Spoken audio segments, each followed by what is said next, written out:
Hello and welcome to Diary of a Common Man. My name is Salim Lalani and I hope you would be well. Melbourne Jamaatkhana raided on 10th of August this year. And we are going to talk about that. But before that, we have a couple of things to talk about. Firstly, Aga Khan Foundation, Australia. Apart from UK, Canada, America, and maybe a couple of other places like Pakistan, India, Africa, where there are big jamaats. Aga Khan Foundation has established institutions in those countries. But how many other small jamaat khanas or countries where there is hardly any population of Ismailis do you see Aga Khan Foundation? I don't think they are in Singapore, and I don't think they are there in smaller jamaats. Australia is one of the smaller jamaats, but Aga Khan Foundation has established itself in Australia. Why? If you can come up with a reason, please do so. You can join me. I've put a link in the comments section. But the way I think is in 2021, I started my campaign in Australia, obviously, and it had an impact on the system. The system, the way it was set up in Australia, was absolutely illegal. And they realized in 2021, the Australian leadership, that they are vulnerable because the lies they have told the Australian government could be exposed any minute.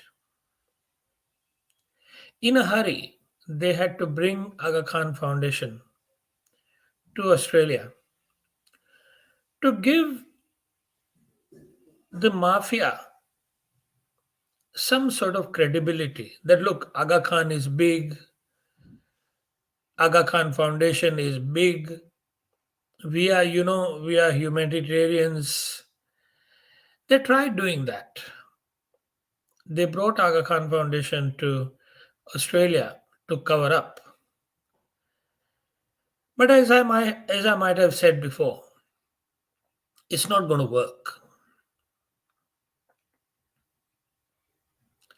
And the reason why it won't work is first of all, it is once again a pack of lies. And why do I say it is a pack of lies? Because I have had the opportunity to read the constitution of Aga Khan Foundation, Australia. And in that document, once again, the lie remains the lie that they are charitable organization. And they're going to do charity in Australia where it is not needed. So this charitable organization as the basis of the application is very suspect to say the least. And I want the leadership to understand that there's no way out of this. The Jamaat Khana, the way it has been set up, is illegal. It was illegal and it will remain illegal as long as the current Jamaat Khana practices continue to happen. Because the law does not agree with the way Jamaat Khana has been run traditionally. For example, Imam's authority on cash. The law doesn't agree with that. The law says that whatever you do must be transparent, particularly in relation to finances.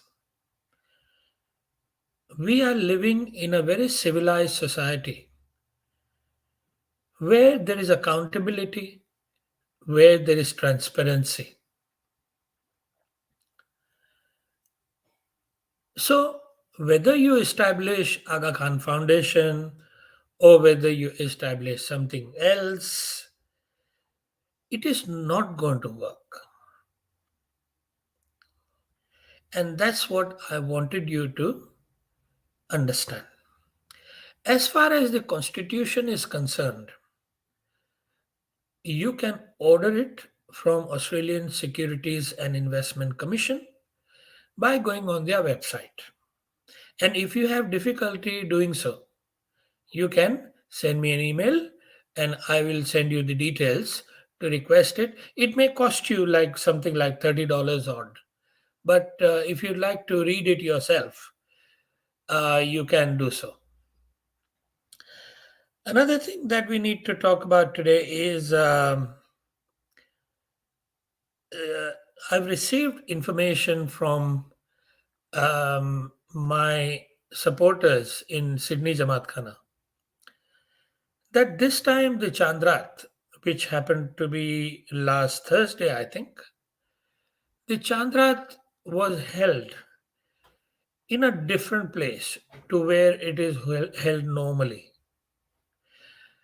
And one would wonder why.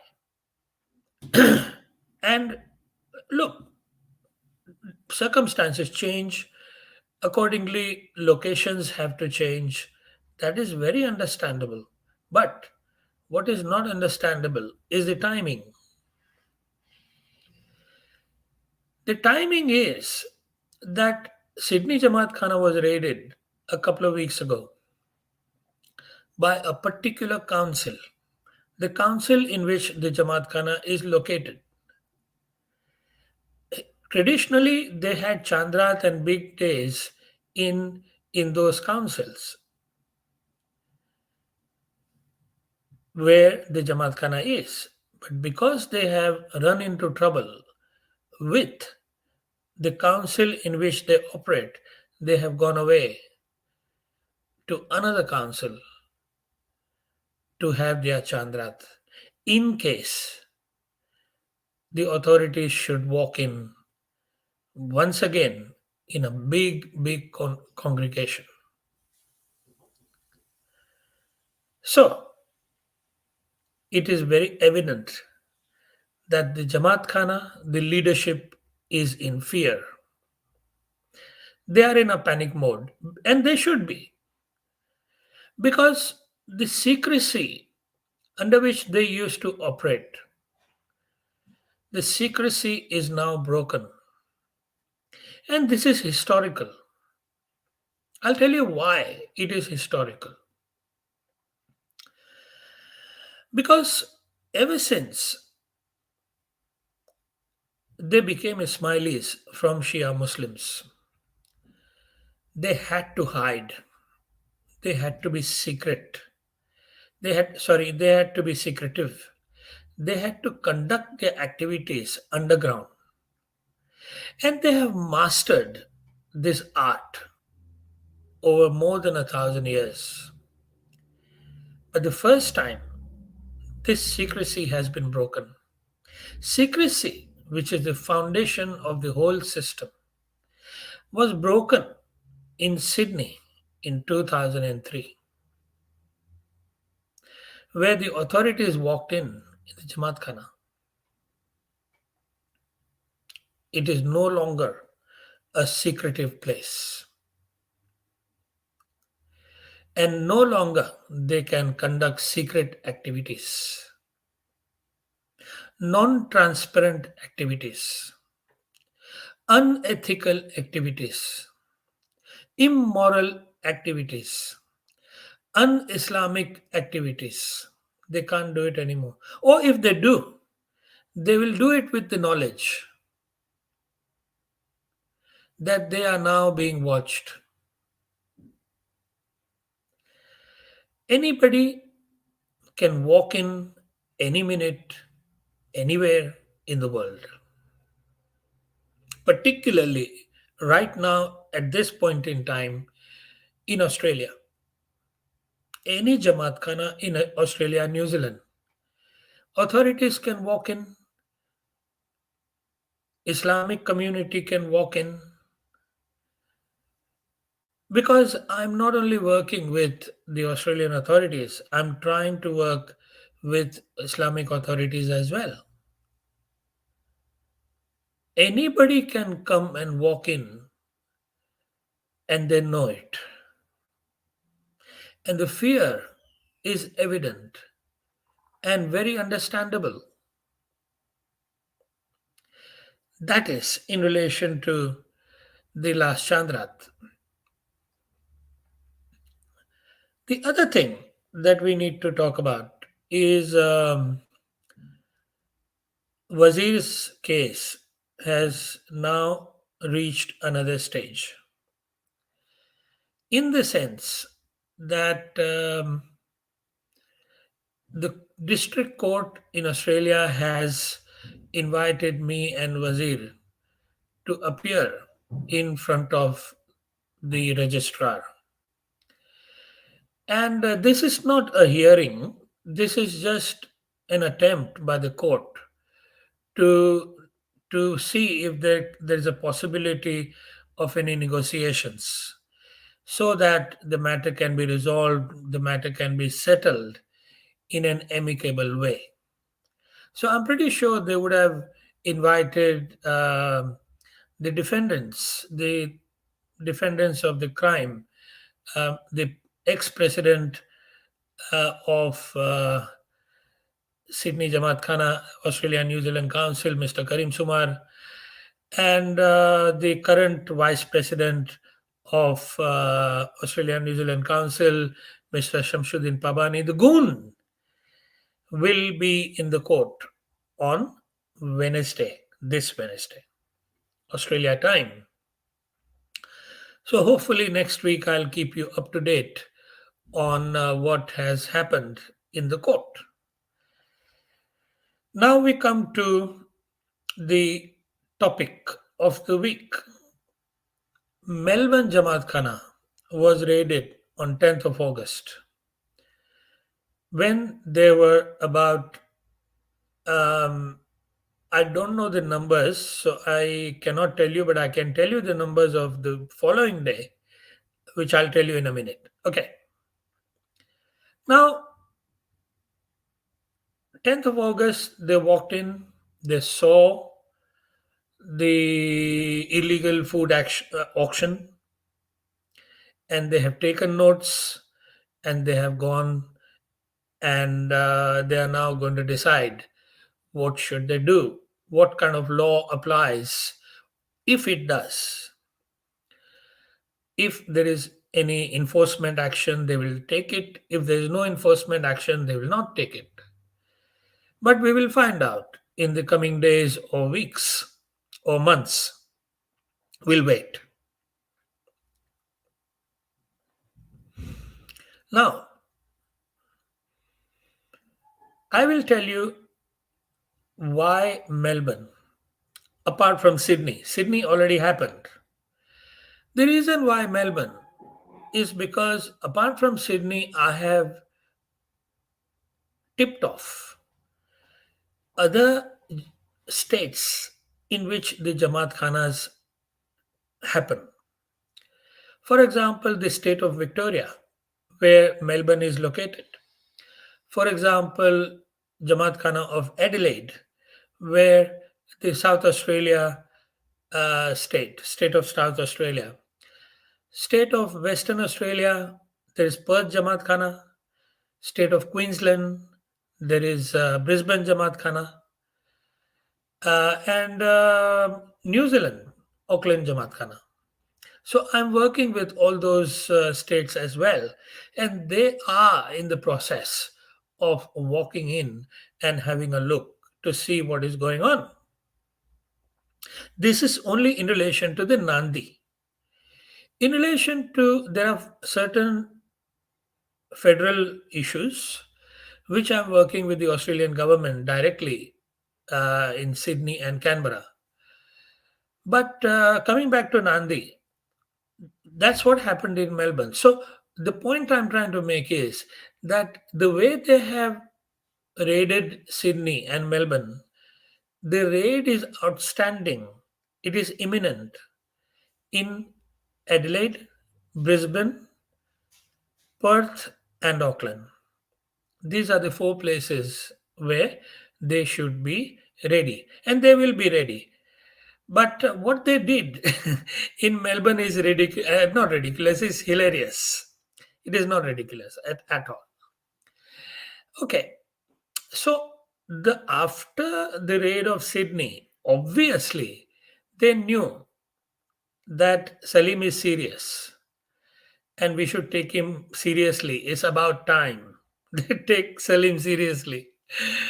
So they must, obviously they basically spoke to all the Jamaat Khanas in Sydney and in Australia and New Zealand, and they said that look, this is what has happened in Sydney. You better be prepared.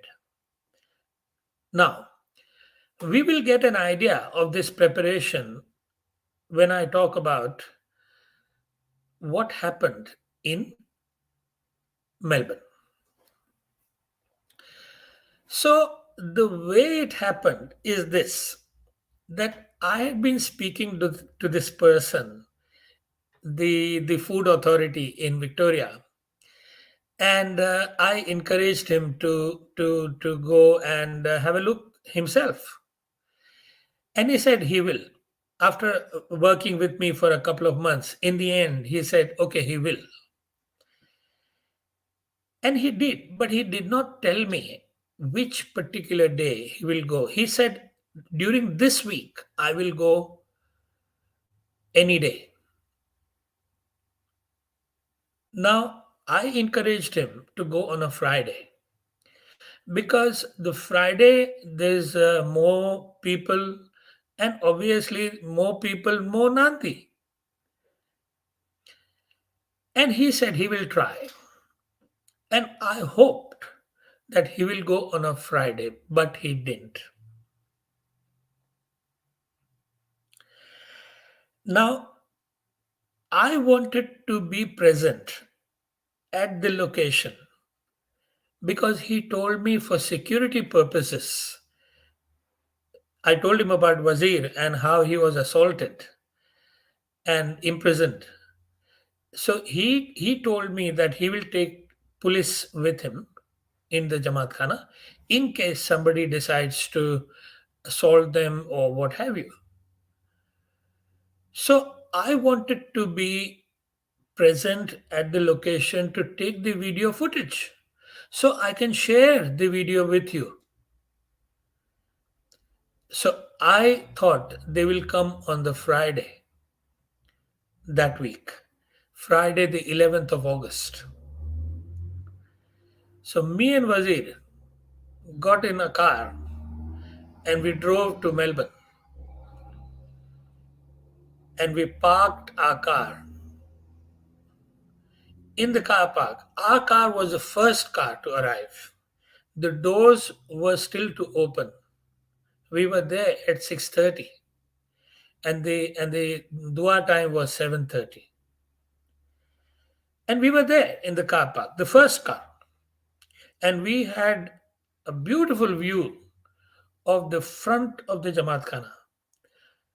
Okay, the gate, the main entrance of the Jamaat Khana. So the way it happened is that after 6:30, a volunteer came, opened the Jamaat Khana. Then, af- then few other volunteers came. They took their positions in the car park to help people park, and then people began to come, and we watched everything, everything, and everybody obviously they got out of their car, went to inside the Jamaat Khana, but our car was the only car where the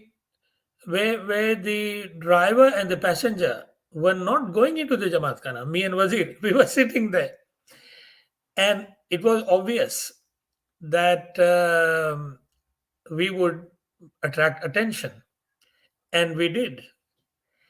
The volunteers started to have a look as to who these guys are. Why are they not going in the Jamaat Khana? And soon a group of volunteers basically formed a group right in front of our cars. That is about not in front of our car. About they stood about, I would say, 5 to 6 meters away from our car, and they would look at us, and it was dark by then, and they tried to look in as to who is it, who is it, who is it, and we could see them clearly. Okay, we could see them as crystal clear, but they couldn't see us or they had the difficulty seeing us. And um, and uh, in the end they figured it out. See, my head is shiny like it is right now. And this shiny head is very famous nowadays around the world. So they worked out this is Salim Lalani, and the word spread from there. We understood this from our Melbourne supporters later on when we came back to Sydney. And but they, unfortunately, on that day, neither the authorities came, the food authority, nor did the police come. So that was very disappointing for me and Wazir. But we achieved two things which we had not planned for. It fell in our lap.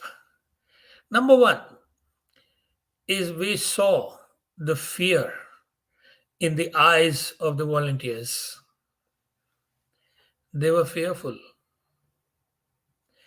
They would dare not approach the car, leave alone me or Wazir. They would not dare approach the car. And that gives you an indication of how the panic has set in the system. In Sydney, they were prepared to assault. Now they are not even willing to approach within few meters. In this case, it was about 5 to 6 meters. So that is one thing we have achieved, is we have ensured, this campaign has ensured that the system is in a panic mode. And number two, we saw, we counted only 8 Nandis on a Friday. 8. Maybe a couple of Nandis may have gone from the back door. I don't know. Maybe. But we counted 200 cars and only 8 Nandis. What does that mean?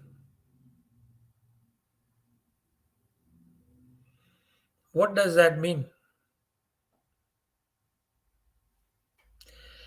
After the Sydney raid, to be prepared, obviously they told the Jamaat not to bring the Nandi, because on a Friday I have seen Nandis in Sydney and in Melbourne, at least 100, if not more. 8, yes, 8 Nandis. That goes to show that they have told the Jamaat not to bring the Nandi.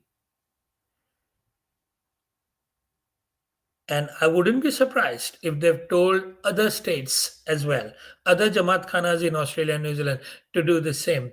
Now, they have dug their own grave by doing that. Dug their own grave. Because if they think the Jamaat is as stupid as it was 1,000 years ago, they have another thing coming. Jamaat understands everything. This is a very intelligent and very educated Jamaat. They have enough intelligence to understand the timing of this announcement. Whether this was made, announcement was made in the Jamaat Khana, or whether it was word of mouth kind of a thing, don't bring the Nandi. I don't know. But this is historic in the sense that they had never had to do this. How can they not bring Nandi for the Imam? Imam will go hungry. How can they not bring the Nandi? It is 1,000-year-old tradition. And if that tradition is going to be broken, wouldn't you think the Jamaat notices that?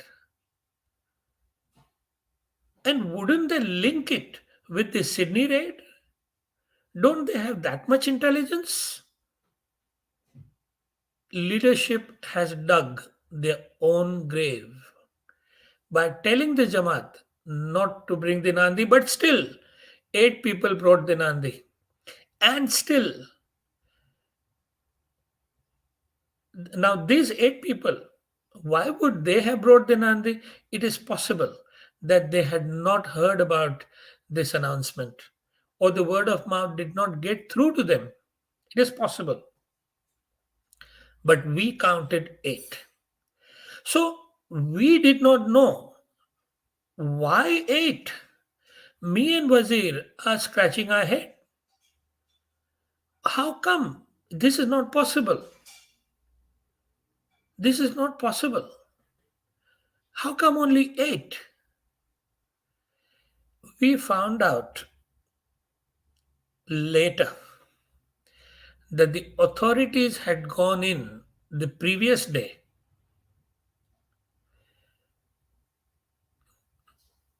and they were prepared. They, we were there on Friday, the 11th of August, and the authorities came on the 10th of August. That is why on Friday they did not bring the Nandi. Now you get an idea of the state of affairs in Australian Jamaat Khanas as we speak. So, to summarize, the impact of this event, Sydney and Melbourne, is that number one, they will have to take me seriously from here on. And number two, the secrecy has been broken. Secrecy, the foundation of the system, is now being broken. That's all I have for you today. I will keep you updated as I get the news. Until then, look after yourself. But before going, let me take some questions. Okay, so question from D minus. Don't you think most countries are introducing central bank digital currencies, which will stop Aga Khan hiding his finances? Governments would know how much he collected. Aga Khan cannot avoid income taxes then. What you need to understand, D minus, is this, that they do not go to the bank for the governments to keep track on them, whether digital or not. They deal in cash. Cash is laundered. That is the answer the Aga Khani system has to beat the government arrangements. It's money laundering that's the issue. Okay. Next question from Kickstan. If it's raided, what was the outcome? Were they arrested or any action was taken? No, it doesn't work like that. What they do, what they do is they first do the inspection, they take notes, then they go back and they then have to basically apply a particular piece of legislation in violation of the activity which violated that particular piece of legislation. And they have to take approvals from 10 different departments. It is a very bureaucratic kind of a system. So it takes time, number one. Number two is we don't even know at this point in time whether they will take any action or not. There can be two reasons for that. One is they may not find anything wrong as far as the law is concerned. Okay. I hope that is not the case. And the other thing is that the corruption can happen. Corruption can happen. Aga Khan is a very, very wealthy person. So I'm not saying it will happen, but we don't know as to what action or the lack of it can happen. Okay, D minus. You should fly a small drone from the public sidewalk of JK to take the footage of people coming in and going out with Nandis in their hand. Perfectly legal and it is allowed. You can zoom in as well. But yeah, that's a good point. That is a good point, which we may consider later if we need to. That is, but we don't need to do that because I have taken the footage of people arriving with the Nandi. I have it in my possession, and because I was there in the car park. Okay, so I can show that to the authorities anytime. But it's a good suggestion anyway. Thank you. What is the update on Aga Khan's health? No idea because they wouldn't share it. How do Ismailis see Noor in this con? I have seen none. Only that he is a Gora, walks around all browns in a didar. Noor may be his white skin. Yeah, very much possible. The white skin is the Noor, but obviously his actions and his conduct is anything but Noor. All right. Aga Khan is not a con, but is a very wise in leading his muris out of Islam. Yeah. Zara, you are an ex. What are you now? Salim Lalani, the law doesn't say that religious donation has to be transparent. Catholic Church isn't transparent and government don't target them. Yasmin Ali, you don't understand the foundations of your faith. Ismailism is not a religion. Catholic Church is a religion. Ismailism is a cult. I hope you understand the meaning of cult. Cult is where the God is amongst us. He looks like us, a man. So you pray to a living person. That is a cult. And the religion of Islam prohibits that. I hope you now understand the difference between a religion and a cult. Yeah? And to be a religious organization, you have to register with the government. Yeah? Even religious organizations also have to report to the government. They have to be transparent. Okay? But they get tax exemptions. So please don't make comments on the topic that you have no understanding. Okay. Okay. Yasmin Ali says, finally, there was no raid. My Ismaili family in Australia says, you are a liar. Okay, do liars come on public or do they hide? What do liars do? Yasmin, do you come in front of the public and say things? Or do you hide and make comments? And your family hides and makes comments? So who is the liar? Me or you? D minus. Law doesn't say as if Yasmin is a PhD. Yasmin doesn't know the basics and she's making these comments. But anyway, she's she has a right to make these comments. Okay, Zara and anybody else. We are not going to take comments on Islam. This is a topic on Aga Khan and his system. Yasmin Ali, Salim is not a liar, your relatives are. Vijay Mehta. Looks like Nandi is a huge liability for Aga Khan. If someone were to get sick due to food not properly cooked or food allergy or oversight. Yes, absolutely. And that is the reason why it is illegal the way it is happening.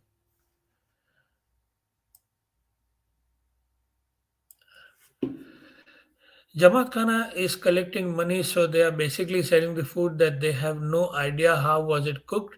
Did they wash hands? If they use some ingredient, did they notify the buyer?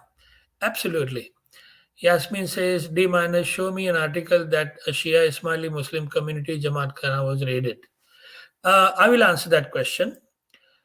Not everything is reported by the media. I am the media. I am the eyewitness.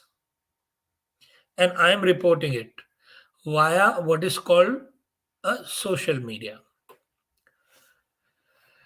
All right. So we'll go to Cleopatra. If Noor of Allah, we will not resides in every human being. Allah is within us. He is so special. He is also a human being, but not a smart businessman, but a smart businessman who could make it Jamaat Bewkuf. All right. And okay, you are doing a fantastic job. Don't you think Aga Khan will release a farman to bring only packed items purchased from grocery store with a barcode? No home cooked prepared. He can still continue Nandi. Yes, absolutely. But that will basically break the tradition. The tradition is this, D minus, and it's a very good point you're making. Um, the tradition says that whatever you eat at home, you must first take a part of it for the Imam. That is the tradition. And if they basically buy from the grocery store, yes, they can continue the Nandi and generate the business, generate the money, but the tradition will be broken. Number one. Number two, the issue of collecting cash still remains, which is illegal. Yeah. Um, okay. Yasmin's comments we will ignore. Uh, what I have to say to Yasmin is this: that uh, if you don't want to learn or teach, why do you come to this channel? You are wasting your time and you are wasting everybody else's time. You can come here if you want to learn something or you want to teach something. Come and talk to us. Yeah. So this is the last episode we will allow you. Next time, we will expect you to teach us something. And teacher does not hide. Teacher is always in front of the public or the students. Yeah. So I'm willing to be your student and I will be there. And you be there as well and you teach me. Yeah. So next time you start making stupid comments or unqualified comments, then we will have to unfortunately block you. Yeah, thank you.